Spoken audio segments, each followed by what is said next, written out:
I'm just saying, if a woman like Layla came up to me claiming to be my wife, I would simply say yes. Hey, it's Allie. Welcome back to my channel. And if you are new here, it's too late. I am the shadow in the corner of your eye. You know, I wasn't going to make this video. It's been a month since the season ended. And, you know, Marvel fans can be so, what's the word? Fickle.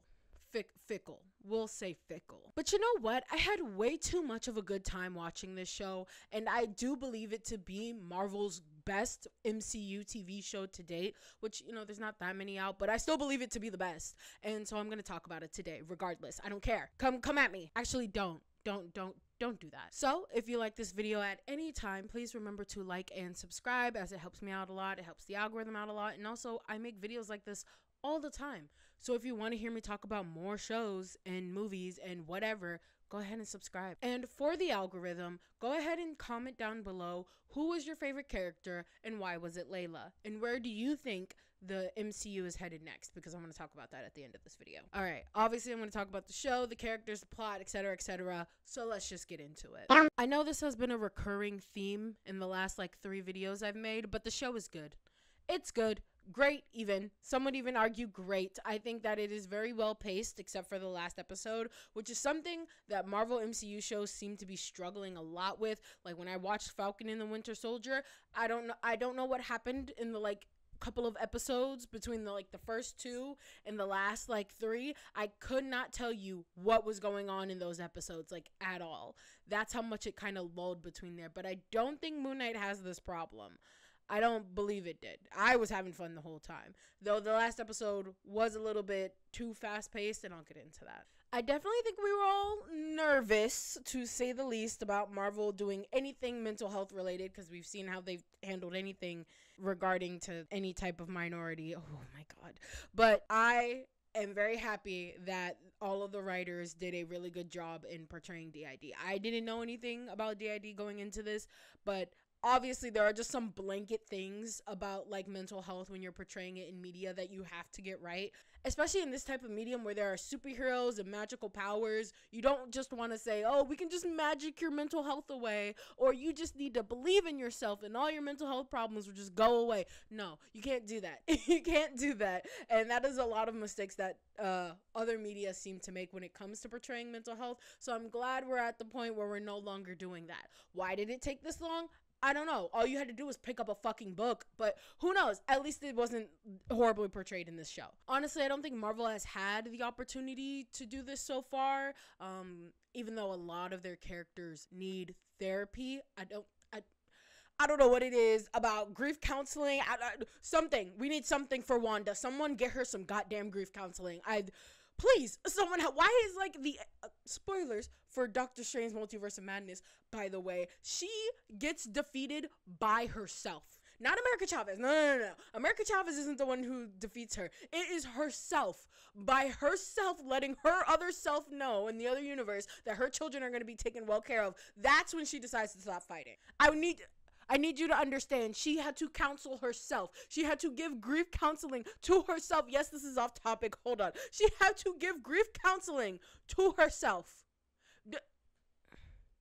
There ain't no way. Anyway. But yeah, I'm glad the directors were able to just kind of do whatever. We need to do that more.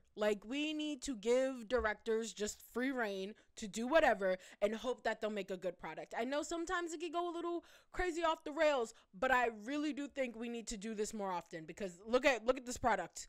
Look at what we got. Look at the Batman. Look at Moon Knight. Look at what we have so far, because you give them free reign to go do what they want and do what they need to do. Have more trust in them, please. Now, I personally knew nothing about Moon Knight before going into this. I didn't know he was a superhero. I didn't know nothing.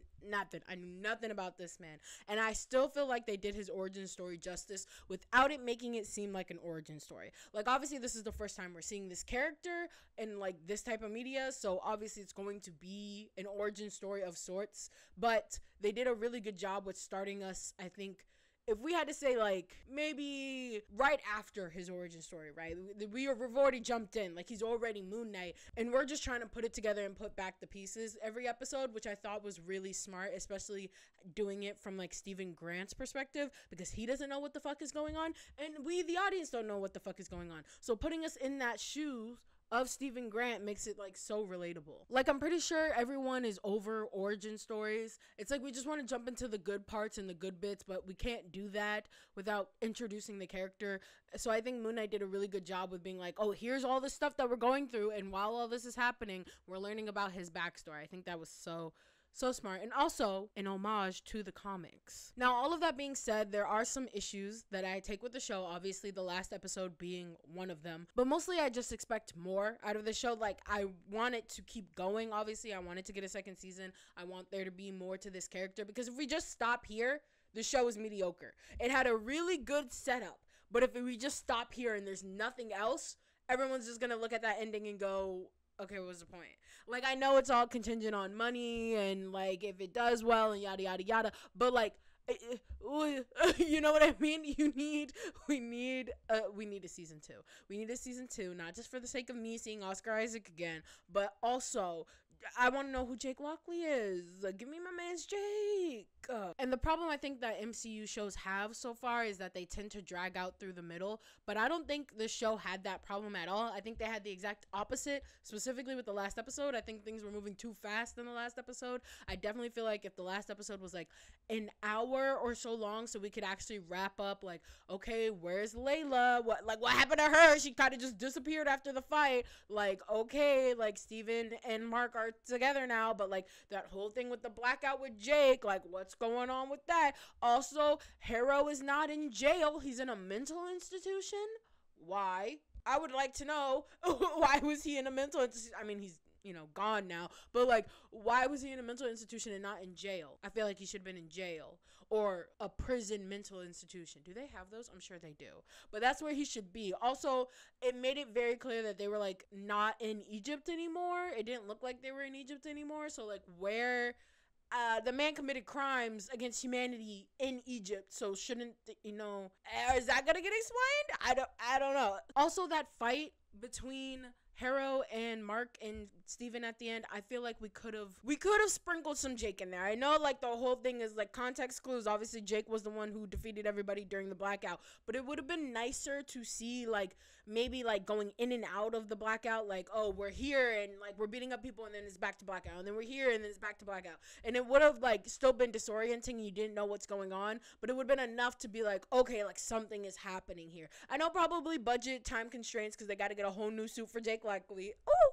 I can't wait to see Jake's suit. Anyway, but I know with all that, that's why they didn't like show the whole fight, but it would have been nice to at least see something. So even if the camera angles were, you know, going all over the place, it would have been nice to see something, and then we'd be like, oh, okay, like, I get it now. Like, we obviously as the audience be like, okay, that's supposed to be Jake, but like, if you didn't know who Jake was, like I said, I didn't know anything about Moon Knight until the show got announced, and then I did some digging and I found out about, you know, Stephen Grant, Mark Spector, and Jake Lockley. Like, I found out about all that stuff, so, and obviously people who knew were like talking about it, but we, as an audience member who doesn't know anything about that, would be very confused about like what the fuck is happening, right? So I just, if we had a little something in there, I really think that would have polished that scene, because the fight choreography was so good. Layla looked so great. We'll get to that, but like, I really wish they would have done something there for us, the audience, to be like, yeah, that's Jake. Yeah, it is. Yeah, but I mean, we got the after credit scene, but still. But there is always season 2, and dare I say it, I have faith in Marvel. I know. Having faith in Marvel is an insane thing, but I do. Marvel, don't mess this one up. Okay, on to the characters. My favorite part. So, obviously, all the actors ate down. All of them, they ate up their roles. Every single one of them. Acting. Oh, I don't even, like, I know I said in my last video, go watch my last video, that Taika is our Tumblr sexy man of the month. We need to change that. Or he needs to move over and share the throne with Oscar Isaac. Because, every single week, I was like, I get to see Oscar Isaac again. Oh, it's a good day. I was looking forward to Wednesdays. You know, that has happened a while when a show is like week to week, where I'm like, oh my God, I'm looking forward to watching this show today. Like, I have not felt that in a while. Oscar Isaac, give him more roles. Like, obviously he acts in other things, but like, just give him more shit. I don't care if he's already like booked and busy for the year. Give him more. because he deserves more. He deserves it all. He's my Tumblr sexy man of the month. Absolutely. Like, I remember distinctly telling my friend who was like, oh, should I watch the show? I was like, yeah, absolutely. It's so good. But I don't think I really would have gotten into the show the way that I did if Oscar Isaac wasn't the lead. Like, he ate the character so well that I cannot see anybody else playing that character. And not, like, I'm not usually good with actors anyway, but, like, I genuinely, if you would have been like, I don't know, Michael B. Jordan, Chris Evans, you know, someone else play the role, I would have been like, no, it has to be Oscar Isaac. Like, I don't know who else it would be. Like, I really cannot, like, genuinely think of anybody better fit for this role, both, like, physical appearance wise and, like, the way that he acts, and also, like, his tone of voice and his facial expressions. Oscar Isaac's facial expressions, it doesn't matter it doesn't matter if it's Steven or Mark or Jake, the facial expressions. Oh my God. And then I read this today. I finished it today. I started reading it this week, but I finished it today. And I know the Mark Spector in here looks nothing like Oscar Isaac, but the facial expressions that he makes in this comic is like almost match for match with Oscar Isaac. Tell me it's not. Tell me it's not. It is. And obviously we have to talk about the phenomenal acting that is switching between Mark and Steven, especially at the end when he was doing it so fluidly. Oh, and then we get Mark, Jake, and Steven next season. Oh no. I won't be able to contain myself. I really won't be able to contain myself. Ethan Hawke as Harrow, he did an amazing job playing a cult leader. It's always really interesting when I see people play like cult leaders or people who are like really like so far out of touch with reality and like really think they're like God. It's really interesting when I watch people like play those types of characters, because there's a certain amount of like conviction and confidence you need to have in those types of roles, but also like fake nicety. Like, you have to pretend that you actually care about people, like when you're playing this with those types of characters, and it's like, it's always weird. It's like, it gives me the chills. It gives me the chills and the creeps, and like he did a really good job with that. Also did a really good job like speaking through Amit. Like his whole villain monologue that he gave when Khonshu got trapped in the little stone thing. Like, I know Khonshu was in there like, why are we still here? Just to suffer? Okay. And of course we cannot forget the Queen of the Year, Miss May Kalamawi.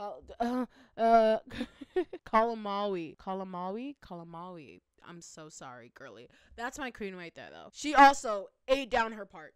I know it was cheesy, but that whole like scene with like, are you an Egyptian superhero? And she was like, yes. And I was like, yeah, that's my queen. That's literally my queen. I don't know what else to say. I will die for her.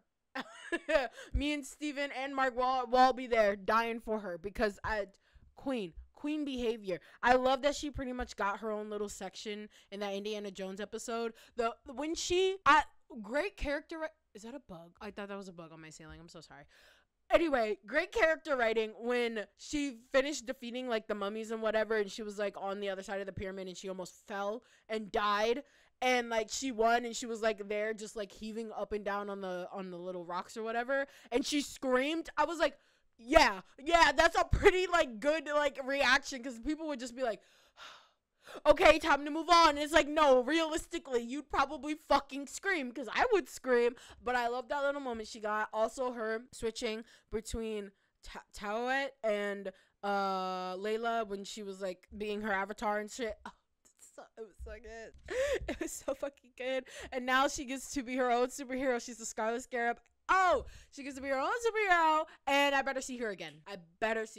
I don't care how. I don't know where, but I need to see her again. Because you're not just going to give me this beautiful character, give her depth. You actually gave her depth to her character. You gave her emotions. She's not just one note. The fact that we didn't even get to see really anything about her backstory. I would love a spinoff about her backstory.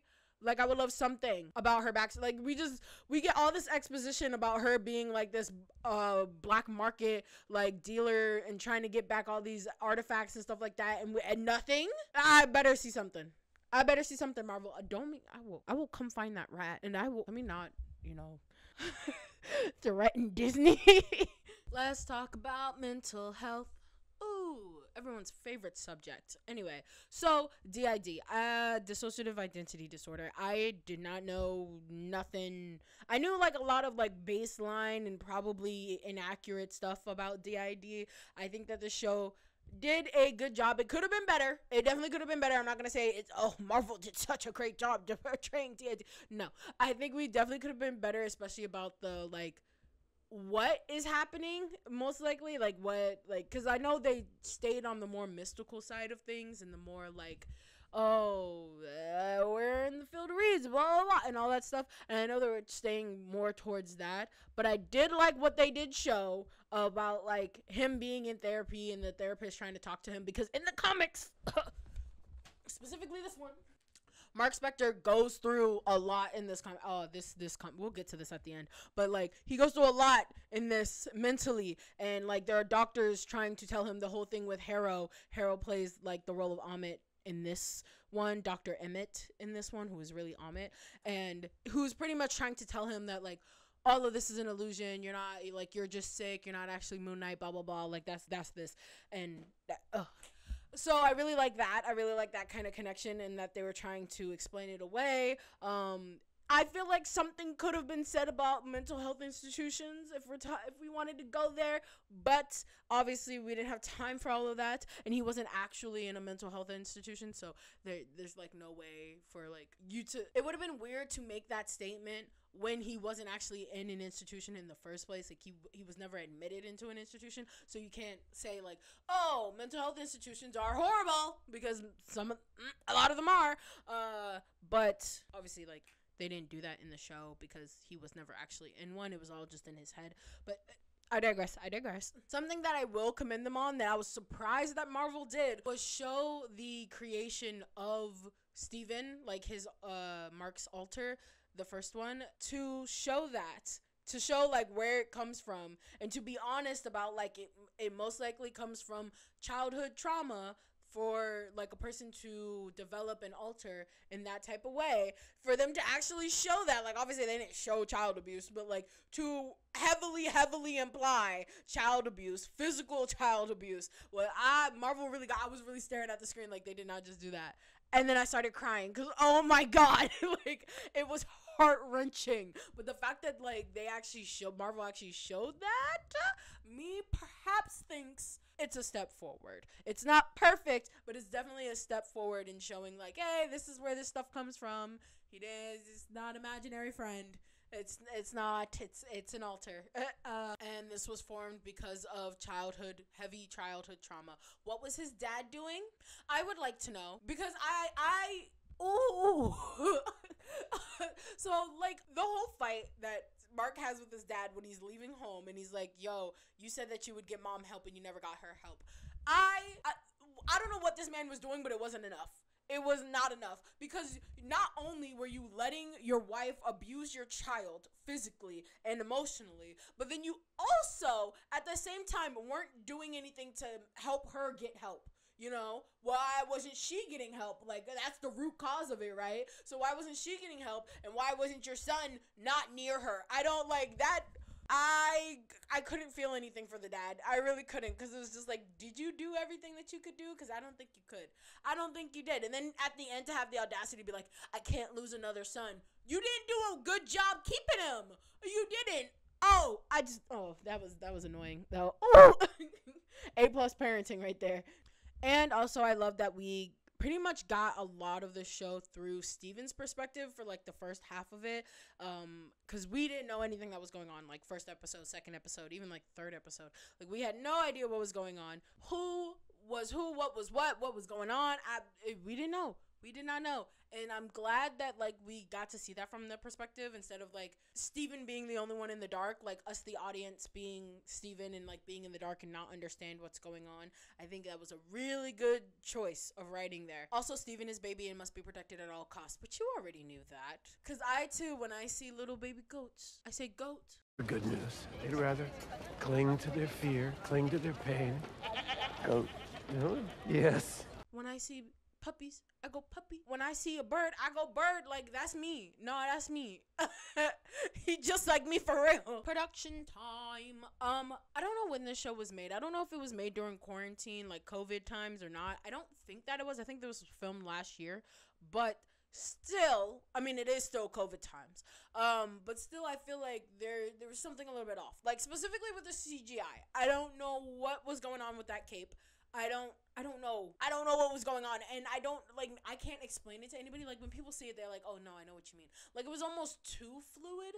Like, it was acting like the cape was doing too much of this, if that makes sense. Like, it was doing way too much, and like it was a cool set piece, but it like had a mind of its own. It was flowing in the wind, and there was no wind. It didn't make a whole lot of sense to me. It was doing its own thing. It was like Doctor Strange's cape. It was doing its own thing. And, like, with Doctor Strange, it's obvious because it's a cape that, like, has sentience and whatever. But, like, this one didn't make any sense. It was a little weird. The cape was a little weird. And also, sometimes Moon Knight, when he was in, not the Mr. Knight suit, but the full, like, CGI suit, I guess, or whatever, it was a little weird. Some of the like, CGI fighting was a little weird. But it was only in the beginning. Like, the last fight was really good.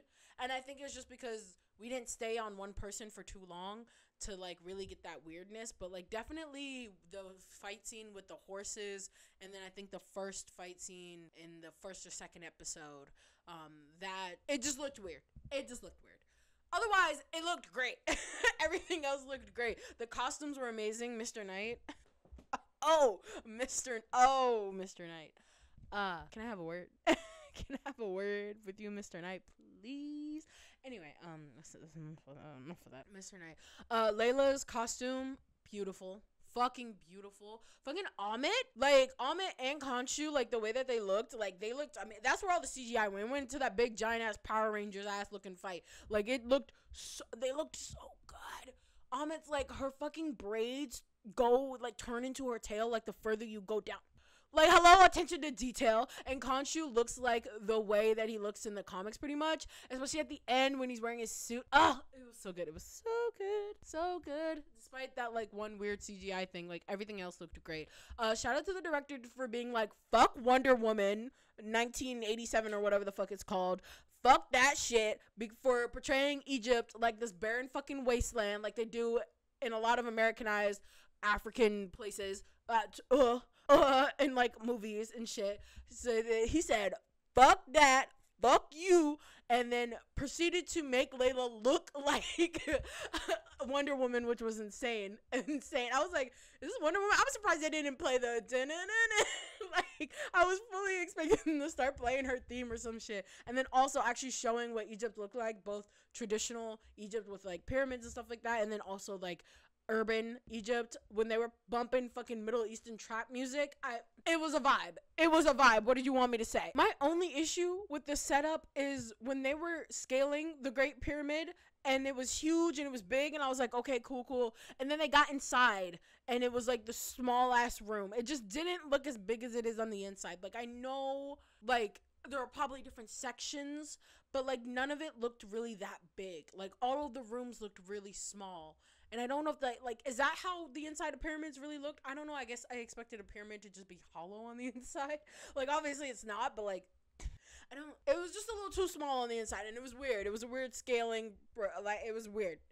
All right. So lastly, I want to talk about theories that I have specifically for the show and then also where Marvel is heading next. Because I know a lot of people watched this and then watched Doctor Strange, the Multiverse of Madness, and were like, where is she going? And I'm here to explain it to you because as a person who has recently got into comic book reading, I see the vision, Marvel, if you're actually headed in that direction. So let's get into that. So theory number one, these are kind of theories also, but kind of hopes, like this is what they should do and it would be a nice good thing.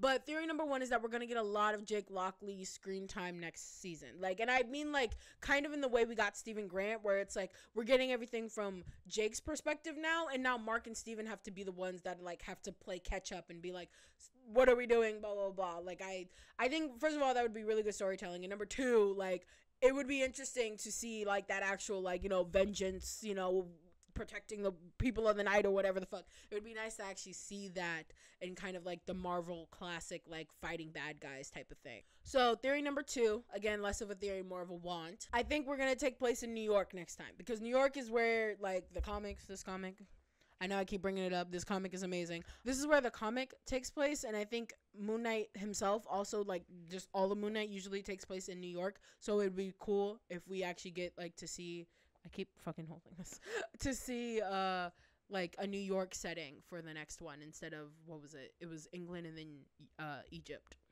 We can go back to Egypt, though. I love Egypt, but like for like the hometown, quote unquote, it would be cool to see New York. And theory number 3, which is not a theory, but a hope and a want. I don't know why I call them theories. These really aren't theories. They should keep this a standalone show. For the most part, I think that they should do what low-key DC was doing. Now, they didn't do it successfully. It's not successful. But what DC has with their CW shows, again, yes, I know CW shows, not successfully, but they have their own universe as opposed to the movies. That probably won't happen. Just because a lot of the TV shows are already tied into the movies. And with Moon Knight, we did get a couple of Easter eggs as it related to, like, Kang the Conqueror, who was in the Loki show, who is supposed to be the next bad guy for the next, like, phase of the MCU. So it probably won't happen, but it would be nice if, like, we could have that distinction and that separation, because, like, obviously not everyone's gonna watch the shows, not everyone's gonna watch the movies, etc., etc. It's also just nice to have this that I can watch from beginning to end without having to watch an entire dissertation of 10 years worth of Marvel films. Now, I am a person who have been here since the beginning. The only Marvel film I haven't seen is Iron Man 2. The only Marvel film I haven't seen is Iron Man 2. I've seen every other Marvel film. So I'm fine. Like, I know everything. I know what the fuck is going on. But obviously for newcomers and people, they're not going to want to watch fucking the first Captain America. Sorry, Nalo. No one's got, like, they're not going to want to watch the first Captain America. They're not going to want to watch the first fucking Iron Man or whatever. Like, that time has passed. And, like, Marvel needs to figure out a way to let these things stand on their own while still connecting, or like doing what they did in the beginning, which is like the only time we ever see things really connect is like at the end in the after credits scene. That's what made the first Avengers so special, in my opinion, is like every OG Avengers movie can stand on its own completely fine, and it's only because of those extra credit scenes or like whatever that everything kind of connects. You know what I mean? That's where I think we should return to that. I'm just saying. Again, not a theory, just a want. And I think Moon Knight has a really good, like, future potential if it kind of stays its own, like, tiny thing. Like, I don't want to see Moon Knight a part of the Avengers. I don't care. Like, he doesn't need to be a part of the Avengers. He can just go off doing his own thing. Like, the whole point of, like, showing off a lot of these, like, lesser-known superheroes is for them being justice within their own communities and their own characters. Obviously, with Mark Spector having DID, his whole character arc is revolving around him and his mental health. And so it's not just saving, like, New York and whatever. It's about, like, saving his community of people who may be overlooked by those types of systems. Like, there's supposed to be justice within their own communities. Like Spider-Man and New York, or Daredevil and New York, and then Moon Knight and New York. Can we get a, like, superhero from another state? Like, what the fuck? Who's the North Dakota superhero? They got cornfields and aliens out there, I'm sure, that need to be saved too. Like, why is everything in New York? Like, I'm absolutely sure that crime is rampant in Baltimore, Maryland. Why don't we have a crab-themed Baltimore, Maryland superhero? Where's my crab hero? Where's my Old Bay? Mr. Old Bay, that Captain Old Bay. There we go. Captain Old Bay. I'm trademarking that. Sorry, Marvel, you can't take it. You can buy it off me, though. For a smooth $1 million, you can buy the Old Bay superhero. But I just hope that in the same way that DC seems to be going in with their own standalone films and stuff like that, we should hopefully get that with Marvel too. But, like, who knows, you know? Judging by the way they're doing Miss Marvel, that probably won't happen anytime soon. Okay, wow. I hope hope you enjoyed my dissertation. Yes, I said dissertation. This is a 6-page script about Moon Knight. You can tell how much I loved it. I literally, when I sat and started reading this comic, I got this comic after the show because they were like, oh, the show is based off of the Lemire run, the 2016 run of the comics. And I looked scoured. I scoured the internet. It was sold out everywhere. I went to my local bookstore. It was sold out everywhere. I went to my local comic book store. It was sold out there too. And then a new comic book store opened up in my area and they had it. And I got it. And oh my God, please read this. I need to show y'all. Please. I need to the art is so look at this shit. Look at this shit. It's so beautiful. Every like fucking panel is so fucking beautiful. Hold on. I gotta find it. Hold on. Look at this shit. Am I holding it upside down? No, I'm not. Look at this shit. Look. It's so beautiful. Oh my God, it is so beautiful. Anyway, and the story is great, obviously. What was my point? I love Moon Knight a lot. He has quickly become one of my favorite superheroes, and this has quickly become one of my favorite comics. I'm still a baby when it comes to comics. If you guys want to see me do a video about comics, I'm reading the Robin series right now, and also Nightwing, so if you want to see a video on that, let me know. But anyway, I'm still a baby when it comes to comics, but this is already like one of my favorite. This is already like number fucking one. Like, no wonder it was like sold out everywhere. Like, anyway, I could go on and on and on and on. Like I said, this was a 6-page script and I didn't want to stop, but then I realized it was a 6-page script. So then I probably overlooked a lot of things from the show. So I'm sorry if you feel like there's something like I should have talked about. Like, let me know down in the comments below if there's something that you feel like we should talk about and I missed. Chat me up. You can also chat me up on Instagram, on Twitter. Twitter's probably the best place for that. I'm also on TikTok, though I don't make TikToks a lot. I'm also there. I'm also on Tumblr. Tumblr is also a really good place to reach me if you want to have a discussion about anything fandom related, honestly. You can come have a discussion with me there. I always try to reply and read comments on everything, so like, don't be shy. Don't be like, oh, she's never gonna see it. I am gonna see it. I see it. I get the notification every time someone comments. I get the notification and I try to at least like or reply to let you know that I see your comment. So don't be afraid to comment. It also helps me out a lot. Now I think, fingers crossed, a little bit of a life update. I think our Wi-Fi has finally gotten fixed enough for me to stream. Finally, I've been wanting to stream for like a month and a half now, especially now that like school's over, and I couldn't because our Wi-Fi was so shitty, but we finally got like an extender. We called Verizon. We were like, hey, yo, fix my fucking Wi-Fi. Anyway, a Wi-Fi should be fixed now, so if you want to follow me on Twitch, that's also linked down below, and I will hopefully be streaming probably the weekend that this comes out, because I'll have graduated by the time this has come out. I'll be at a graduation by the time this comes out, so yeah, come see me on Twitch if you want to find me on Twitch. And also, and if you for some reason miss the streams, I also have a gaming channel where all the VODs go up, and probably anything else that's going to be like video game related that I do on Twitch or live stream or whatever will also go there. So catch me on there. Okay, that's enough plugging my stuff. Everything is in the description below. Thank you. Thank you so much for watching, and I will see you in the next video.